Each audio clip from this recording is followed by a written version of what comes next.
How to Talk to Anyone by Leil Lowndes.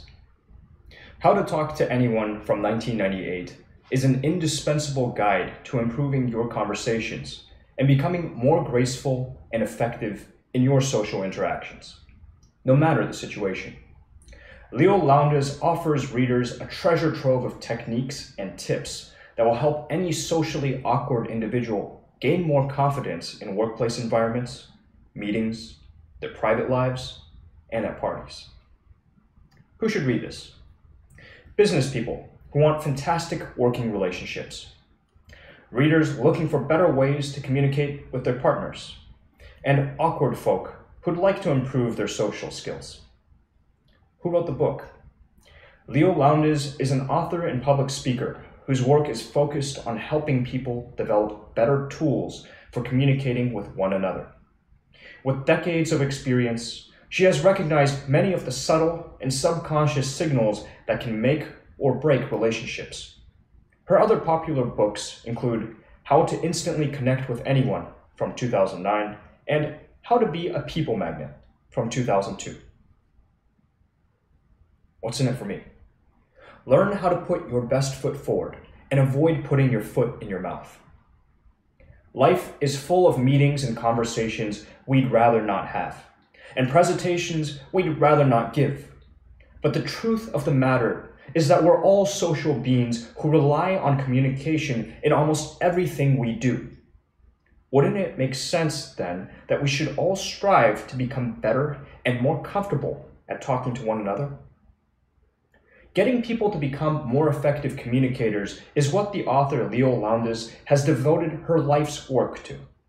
She's observed people, studied the research, and noticed every little tick and habit that causes them to either stumble over themselves or to get the most out of a conversation. For decades, she's been releasing books filled with do's and don'ts, designed to help people better navigate the choppy waters of everyday communication. So dive in and learn some of the basic and some of the more advanced techniques that can help you through a casual conversation or stressful, high-stakes meeting. You'll be glad you did. In these blinks, you'll discover how to spread the good vibes of praise by using a messenger, how to enter a party like a boss, and how to give the perfect compliment. First impressions matter, so remember to smile and use welcoming body language. Let's not kid ourselves. First impressions are really important.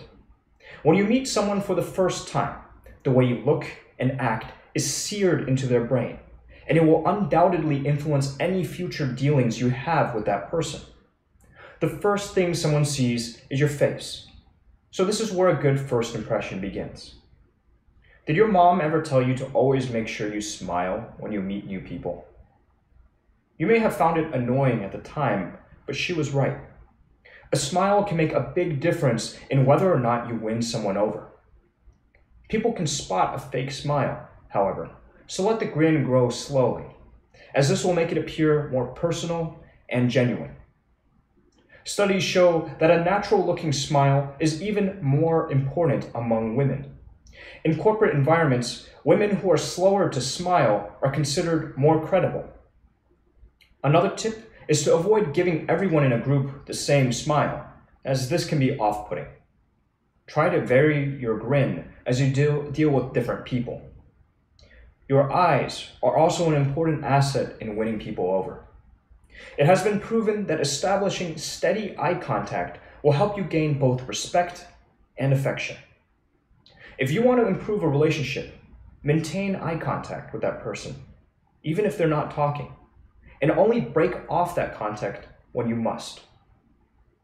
Now, with your face sorted out, let's move on to body language, which has a powerful influence on how you're perceived by others. For starters, it's important to recognize that just because someone's a stranger, it doesn't mean you have to act like she's one. Instead, when greeting someone for the first time, do so as if she were an old friend.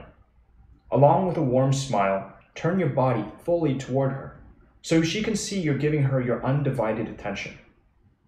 You can also avoid falling out of her good graces by making sure not to fidget. which means keeping your hand gestures under control. It may sound odd, but studies show that if you touch your face when you talk, it makes you seem less credible.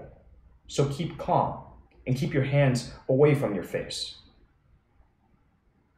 Smooth introductions and familiar gestures lead to good conversations.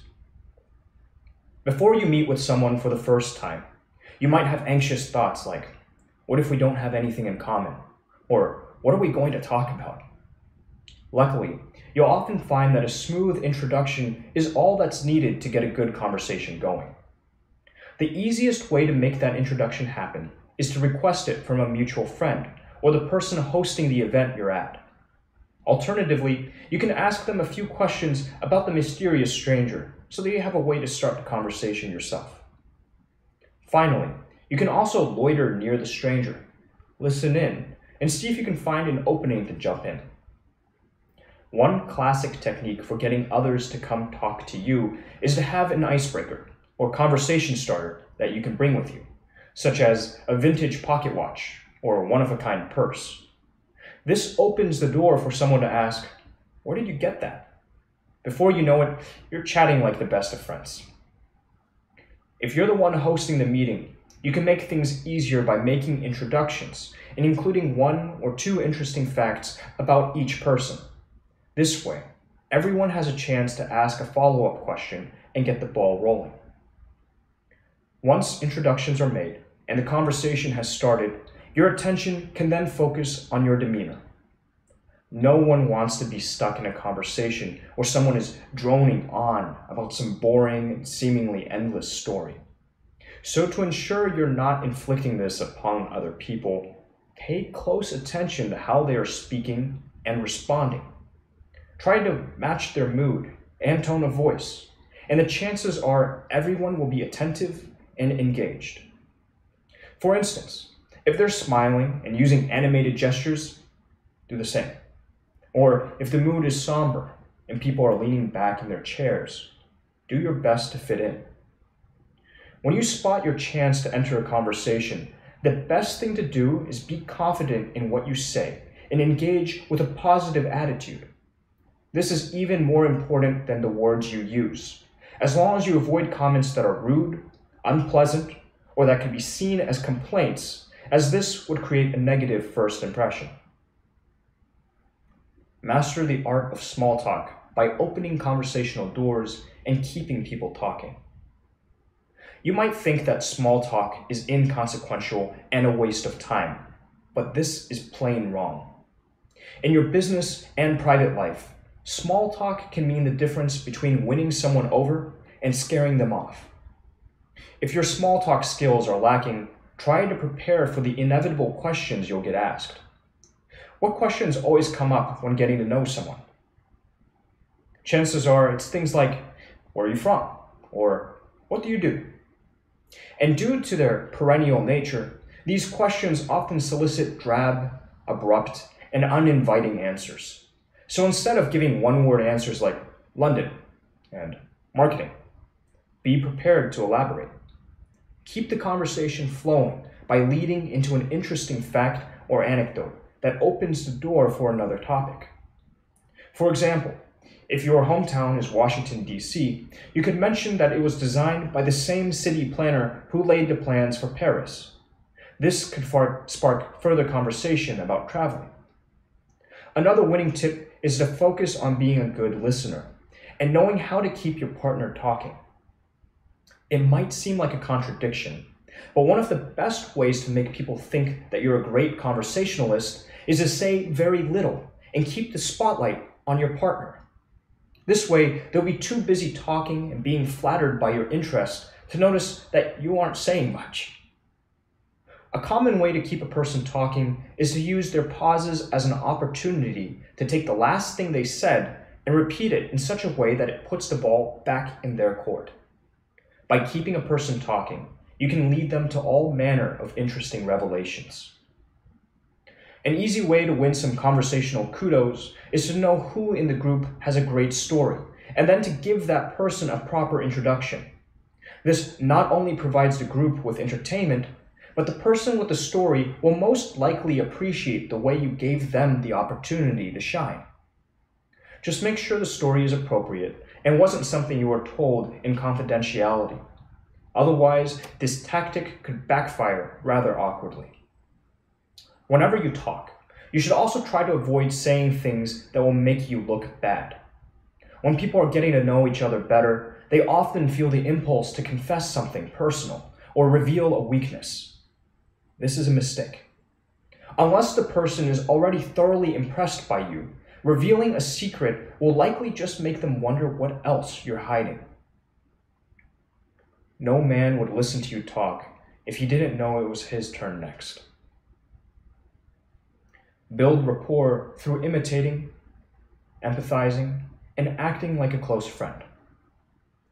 Here's a fact of human nature that can be helpful to keep in mind. People tend to like those with whom they have traits in common. This is something you can use to your advantage by highlighting the commonalities you have with the person you're trying to flatter. As the saying goes, imitation is the sincerest form of flattery. So use this to make it easier for you to get along with others. How do they move? Are they slow and careful, or nervous and jumpy? When you reflect a person's movements, they'll tend to feel more comfortable around you, even if they're not exactly sure why. The same goes for language. So try to use the same words and phrases they do. For example, if you're talking to someone who says they work for an ad agency, notice that they didn't call it a company or a firm, and do likewise yourself. You can take this a step further by using words that relate to their interests. If they're into baseball, you could help them hit a home run. And if boating is their thing, you could welcome them as part of the crew. Another way to build rapport is to drop the ums and use empathizers instead. When we talk, we tend to subconsciously reply with monosyllabic mumblings such as huh, yep, or just to acknowledge that we're listening. But if you want to make a good impression, use full sentences that show your partner that you're truly listening, like, that was the right thing to do, or, I see why you did that. This will help your partner see that you really understand them. Another top-notch rapport booster that will take you from being mere acquaintances to close friends in no time is adopting two powerful words, we and us. For the most part, people tend to use these words only when speaking of their closest friends and partners. By using these words around someone you want to bring into your inner circle, you'll speed up the friendship forming process. So rather than saying, what do you think about this new mayor? Try saying, how do you think we'll do with the new mayor? Finally, learn to cultivate in-jokes. They are a cornerstone of any close relationship. If you want to quickly form a bond, remember when funny remarks and shared laughs occur, and cleverly bring them up again later on. Suddenly, you'll have a memorable, shared history between the two of you. Chemistry, charisma, and confidence are three characteristics shared by big winners in all walks of life. Be delicate, sparing, and immediate with your praise. Praise is a good thing, right? It is in theory, but in practice, it can backfire if the recipient thinks you're being insincere. Therefore, it's wise to give praise indirectly. One way of doing this is to pass along any nice words via a mutual acquaintance. By having a third party deliver the good news, both the recipient and the messenger will come away feeling great. Likewise, if you're ever approached by someone to pass along a good word, be sure to follow through on it. You'll find that being the bearer of good tidings has its own rewards. If you're the one directly giving a compliment, however, avoid being too obvious about it. Instead, you could include it in a casual remark. For instance, you could ask someone, "How are you?" And then briefly glance at them before continuing, "You've obviously been well." Or you can subtly imply that you respect the other person by asking them for, say, a restaurant recommendation. This shows that you admire their good taste. If you feel the need to be more direct, remember that a little praise goes a long way. Generally speaking, everyone feels they do good work that goes largely unnoticed. By simply telling someone that they did a good job, you'll be making their day. Keep in mind that it's even better when the praise is immediate. Rather than waiting a week before delivering it, speak up right when the good deed happens. Immediate praise can be especially good when someone's just given a presentation, since public speaking is tough for most people. Even if you're stretching the truth, your colleague will appreciate it if you tell them that they did a good job right away. But for those nearest and dearest to you, you can be specific in your praise. If you want to deliver a dazzling compliment to that special someone in your life, just highlight one specific trait that you really admire. Maybe it's their stylish good looks, their amazing perseverance, or their impeccable charm. If you're sincere and genuine in your compliment, they'll be sure to appreciate it. Always be considerate in your relationships, especially when it comes to giving and receiving favors. We've covered many of the basics for how to talk to anyone and win them over. Now, let's look at some expert-level tricks to put you on top of your interpersonal game. One easy way to improve your relationships is to be more considerate. First, understand that people need to vent from time to time, especially after a rough day. Be patient, allowing them to complain and get it out of their system, and try to show that you're sympathetic. This will help them to calm down. And once that happens, you can shift the conversation over to what's on your mind. Second, make sure you don't leave a conversation hanging. Say your friend is in the middle of a great story when a waiter interrupts her to take your orders. Once the distraction has been dealt with, don't forget to return to your friend and have her pick up where she left off. The third tip is that sometimes things are best left unsaid. Everyone has moments they hope no one notices. Like, say, if they experience a certain smelly and embarrassing biological function when in the company of someone else. But that doesn't mean you or the other person have to acknowledge it with a remark. The considerate thing to do is to continue the conversation as if it never happened. Rest assured, your friend will be very grateful for this. The final form of considerate behavior is to perfect the art of the favor. You probably know how great you feel when you do someone a favor, right?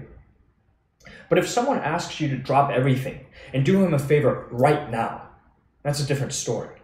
He comes off as rude. So don't make this mistake yourself. Similarly, if you do someone a favor, don't immediately ask for something in return. Instead, let time pass so that they know you performed your favor out of friendship. Only later bring up what you want. Finally, know that we all keep score of the things we do for friends and colleagues. So make sure that you're sufficiently thankful and appreciative to those who continually have your back. Sounding professional is crucial for career success. If you're an ambitious worker, you're likely to be on the lookout for ways to impress the boss and generate forward momentum in your career. A key tactic for this is to ensure that you always sound professional. First, when talking with your boss, cut to the chase and be direct. Important people don't have time to dance around the topic. What's more, try to retain your subject's focus while talking. By starting your sentences with you, the listener is bound to pay more attention to the words that follow. Along these same lines, when you're considering how to deliver news, think about what your listener's response is likely to be, and try to anticipate it in your communication. For example, if you think they'll be happy to hear the news, deliver it with a smile. If it's disappointing news, tell them with a compassionate sigh. Also, think about what the listener might be interested in. If you're meeting a potential client, don't just tell them your job title. Tell them what you do for people. If you're an accountant, say, I arrange people's finances and find new ways for them to save money. If you're a hairdresser, mention how your job allows you to find the perfect cut that suits a client's face and personality. But As with any communication, there are also plenty of pitfalls in trying to sound professional. Here are a few of the most common ones. First, if you discover that you have something in common with someone, don't overreact with a sudden, "Oh wow, me too." The professional response is to stay calm, letting the reveal happen naturally over the course of the conversation. The other person is bound to be impressed by your cool demeanor. Second, you should avoid cliches at all costs. Third, don't ask people, "What do you do?"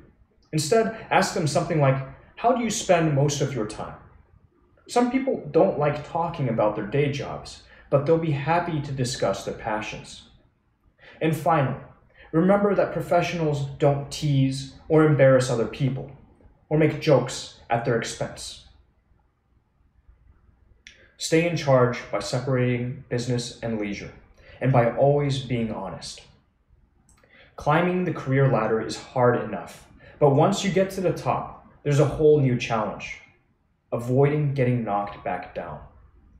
A great tip for all bosses is to keep business away from personal time. Even if you're at a business lunch, don't start talking shop until you're done with the dessert, especially if the topic is a tough one. After all, no one wants to have their appetite ruined by an unpleasant business conversation. The same goes for parties, which can be great for making new contacts, but less so for discussing serious business matters. Keep it light and make a separate appointment for more serious discussions. When it's the proper time to do business, remember to always be honest while presenting your best self. When meeting or pitching to clients, people tend to make the mistake of talking about how much the customer is going to benefit, while avoiding the subject of what they'll get out of the deal. While you might think this is just being polite, it can come across as disingenuous. Instead, just be transparent and upfront about how both the client and yourself will benefit. This way, they won't think that you're trying to pull a fast one. And don't be afraid of making mistakes. Some businesses actually love messing up because it allows them to impress the customer by making up for it.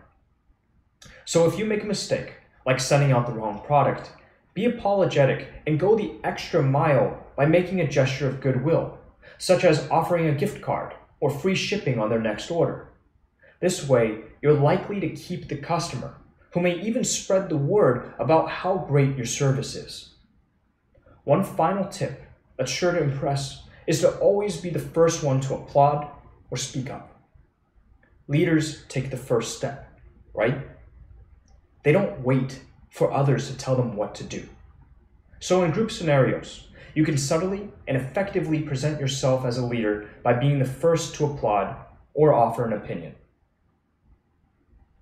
Preparing for meetings pays off. If you want to improve your chances of having a successful meeting with someone you don't know, a little preparation can work wonders. First, try to ensure you always have just the right thing to say. Studies show that people with a deep and plentiful vocabulary are seen as more intelligent and creative. So it can only help your cause to look up some of your more repetitive words in a thesaurus and find some replacements you can put to use. Think of it this way. If you pick up a new word once a day for 2 months, you'll soon come across as quite the clever and creative wordsmith. Having some relevant quotations handy is another sign of wisdom. Whenever you come across a good quote, write it down and return to it until you know it by heart. You'll soon find out that once you have an appropriate occasion to use it, you'll knock them dead. Preparation can be especially useful if you focus on the people you're meeting with. For instance, if you're attending a trade conference or similar event, brush up on your business jargon by leafing through trade magazines or websites. You'll impress people by knowing the most pressing and burning issues of the moment. Possessing insider knowledge like this increases the chances that you'll be welcomed into the inner circle and treated with a bit more respect than a stranger would be. Similarly, when you're shopping for something expensive like a car, knowing the lingo and the small details of how things work can often lead to a better offer from the salesperson. The same holds true when you're a tourist or traveling on business. Familiarity with local customs and history will mean you'll be less likely to put your foot in your mouth or otherwise embarrass yourself. One hapless businessman learned this the hard way. He was about to close a deal in Brazil when he made the OK hand gesture. Little did he know that in Brazil, this means something else entirely and is very rude. While this information may not be in your common travel guide, it just goes to show how easily miscommunication can mess up a meeting or blow a deal. So do your part to ensure things go smoothly by taking the time to be as prepared as you can. Effective phone skills can make up for a lack of visual cues. For many people, talking on the phone is not the ideal way to have a conversation. Some studies show that people lose 30% of their voice's energy when on the phone. But here are some techniques you can dial into so that your ears will be ringing with praise. When you answer the phone, do so in a crisp and professional manner. When the caller identifies himself, greet him like you would a long-lost friend. This way, they'll feel warm and welcome, and you'll already be off to a great start. Always remember that on the phone, people can't read your facial expressions, your body language, or your hand gestures. So it's up to you to translate that visual information into verbal cues. This means that instead of nodding, make sure to say, I'm so happy to hear that, or please continue, so that they know what's on your mind and that you're fully engaged in the conversation. What's more, people tend to perk up when they hear their own name. So you can keep someone's attention by using their name more frequently than you would otherwise. But beware of carrying this into face-to-face talks, as saying a person's name too often there can sound like you're pandering. When you want to conduct business over the phone, it doesn't hurt to always ask the other person if it's a good time to talk, and only carry on if it's clear that they have time. It's also not uncommon to have a hard time getting past someone's stubborn assistant. But here's a trick you can try. Instead of asking to talk to Miss Smith, just ask, is she in today? This implies familiarity and suggests you're a close friend who deserves to be put at the top of the callback queue. If you're the one doing the screening, however, there's a method to making rejections a little easier for the caller. Have your staff tell them that they'll be put right through. After keeping the caller on hold for a moment, have your staff apologize and inform the caller that you're unavailable. This will make them less likely to take it personally. With these tips, you should be on your way to making the most out of every phone conversation. Get the most out of every party by making a strong entrance and taking the initiative. Many people attend parties just to have a good time. While there's nothing wrong with that, you can also go in a bit more ambitiously. Here are some tips for how you can meet and impress all the movers and shakers in attendance. Once again, that first impression is all important. You've probably heard about pop stars having great stage presence, right? You can have the same magnetism and get everyone looking your way by making some preparations and knowing how to enter a room. The technique for dramatic entrance is simple. Before entering, pause at the doorway and give the room a scan. Once you've surveyed the premises and deemed them satisfactory, you can smile and step inside. This kind of dramatic entrance is sure to impress those in attendance. Once inside, you should take the initiative and immediately gravitate toward the most interesting person in the room. If you stand around waiting for someone to come to you, you could end up a wallflower for the entire night, with few opportunities to meet those movers and shakers. When you do have someone's undivided attention, it's time to put all that you've learned in the previous blinks to work. But here's a bonus tip. Be mindful of your hands.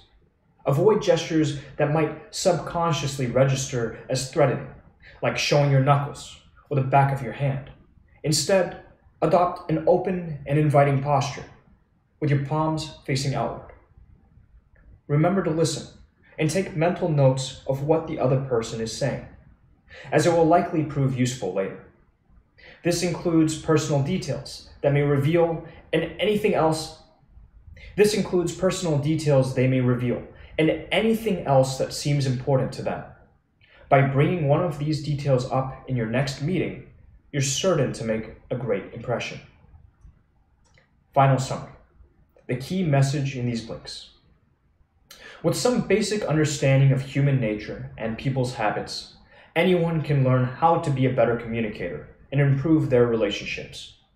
Everyone should know the importance of making a good first impression, how to use non-threatening and positive body language, giving effective praise, and how to come to meetings prepared with valuable information. With knowledge and good technique, you'll not only feel more comfortable and confident in your conversations, but also gain more friends and quickly move up the ladder of success.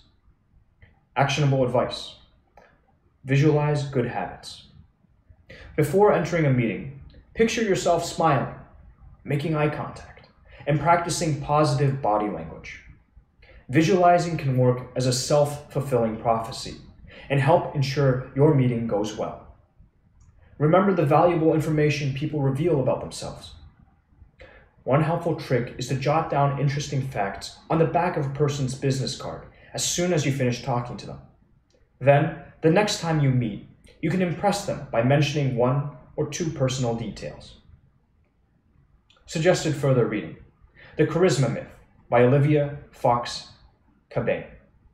The Charisma Myth from 2013 defies the popular notion that charisma is inherited, arguing instead that everyone can cultivate their own charisma, and in doing so can have a more positive attitude, find more success, and handle obstacles more successfully. Using wide-ranging examples of charismatic people, from state leaders to CEOs to employees, the book also outlines the different styles of charisma and how to practice demonstrating each, and offers some useful tools and exercises with which to improve their psychological well-being.